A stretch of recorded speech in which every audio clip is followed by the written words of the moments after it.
मागण्या आहेत? काय मागण्या आहेत? काय मागण्या आहेत? गाडीत चला. ओला दुष्काळ जाहीर झाला पाहिजे. जाहीर झाला पाहिजे. हेक्टरी 50,000 रुपये मदत शेतकऱ्यांना मिळाली पाहिजे. काय मागण्या आहेत? काय मागण्या आहेत? ओला दुष्काळ जाहीर करून हेक्टरी 1 लाख रुपये शेतकऱ्याच्या खात्यामध्ये तात्काळ जमा केले पाहिजे.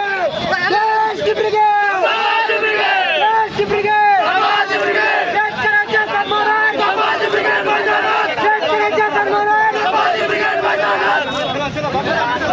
ओला दुष्काळ जाहीर.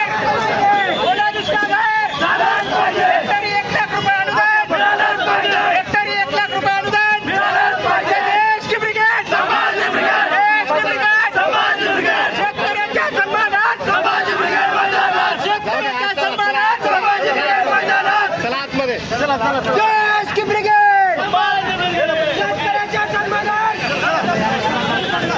अरे शेतकऱ्याच्या सन्मानात, शेतकऱ्याच्या सन्मानात देश की ब्रिगेड. काय मागण्या आहे तुमच्या? 1 लाख रुपये शेतकऱ्याला या ठिकाणी अनुदान मिळालं पाहिजे.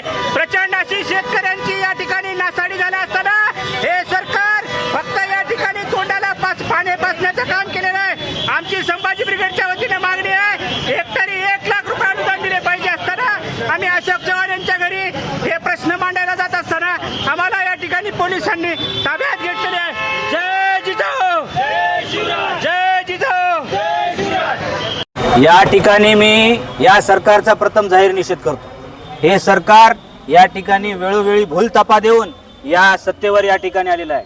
सरकारनं वेळोवेळी सांगितलं होतं शेतकऱ्यांच्या मालाचा हमीभाव असो, शेतकऱ्यांचा कर्जमाफीचा असो, आणि ज्या ज्या वेळी या महाराष्ट्रातील जनता या ठिकाणी वेगवेगळे मागण्या या ठिकाणी घेऊन जात असते त्या ठिकाणी सरकार वेळोवेळी दडपशाहीची भूमिका, हुकुमशाहीची भूमिका या ठिकाणी वापरत असते. त्याच पद्धतीनं आज आमच्यावर देखील या ठिकाणी संभाजी ब्रिगेडच्या कार्यकर्त्यावर नांदेडमध्ये झालेला आहे.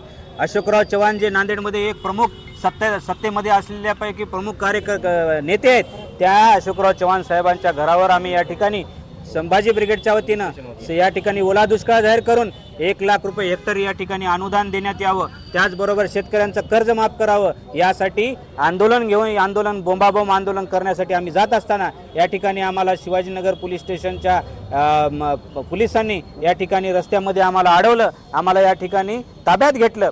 आमचं एकच सरकारला म्हणणं आहे, फडणवीस साहेब तुम्ही 21 लाखाच्या सोप्यावर झोपा की 50 लाखाच्या सोप्यावर झोपा, पण आमच्या शेतकऱ्याचं दुःख तुम्ही जाणून घ्या, नाहीतर तुम्हाला या ठिकाणी पळताभुई थोडी होईल. या ठिकाणी जे संकट या ठिकाणी तुमच्यावर ओढणार आहे ते तुम्ही कदापि ही स्वप्नात देखील बघितलं नसेल. अशा पद्धतीचं संकट तुम्ही स्वतःवर ओढून घेतात. कशामुळे तुम्ही तुटपुंजी मदत या ठिकाणी देतात? तोंडाला या ठिकाणी शेतकऱ्याच्या तोंडाला पाणी फसण्याचं काम या सरकारनं केलेलं आहे. आमच्या सरकारला या ठिकाणी एकच म्हणणं आहे, संभाजी ब्रिगेडच्या वतीनं या ठिकाणी म्हणणं एकच आहे की हेक्टरी 1 लाख रुपये कोणतेही पंचनामे न करता या ठिकाणी सरकारनं दिले पाहिजे. गुरंढोरांचं जे नुकसान झालेलं आहे या अतिवृष्टीमध्ये, पूर परिस्थितीमध्ये जे गुरं आणि ढोरं वाहून गेलेले आहेत, ते आज जे गुरंढोरांची जी किंमत आहे मार्केटला गेल्यावर त्या किमतीनुसार त्यांना त्या ठिकाणी मावेजा मिळाला पाहिजे. या सर्व गोष्टीसाठी आम्ही या ठिकाणी आंदोलन केलेलं आहे. अखेरीस सरकारला एकच सांगणं आहे, अरे सरकारातली लोकांना सांगू इच्छितो की तुम्ही शेतकऱ्यांना जर येणाऱ्या काळामध्ये नाही पेरा केला तर तुम्ही काय धतुरा खाणार का, हे मी सरकारला या ठिकाणी सांगू इच्छितो. काय नेमकं मागण्या होत्या आणि पोलिसांनी ताब्यात घेतलेलं आहे, नेमकं तुम्हाला आता झाली? संभाजी ब्रिगेडच्या वतीनं आज राज्यभर जे सत्तेतले जे लोकप्रतिनिधी आहेत त्यांच्या घरावर वेगवेगळ्या स्वरूपाचे आंदोलन आज महाराष्ट्रभर संभाजी ब्रिगेडच्या माध्यमातून होत आहेत. त्यानिमित्त आज आम्ही नांदेडचे जे BJPचे नेते म्हणून स्वतःला घेतात, नांदेड जिल्ह्याचे राज्यसभेचे खासदार अशोकरावजी चव्हाण यांच्या घरावर आज आम्ही बोंबमारो आंदोलन घेऊन जात होतो. पोलिसांनी आम्हाला अलीकडं त्यांच्या घराच्या अलीकडं ताब्यात घेतलेलं आहे. आमच्या या आंदोलनातल्या काही प्रमुख मागण्या आहेत, सरसकट ओला दुष्काळ जाहीर करावा, हेक्टरी शेतकऱ्यांना 1 लाख रुपयाची मदत तात्काळ कुठलेही पंचनामे न करता शेतकऱ्याच्या खात्यामध्ये वर्ग करावी आणि ओला दुष्काळ जाहीर करावा, अशा मागण्या घेऊन आम्ही हे आंदोलन केलेलं आहे.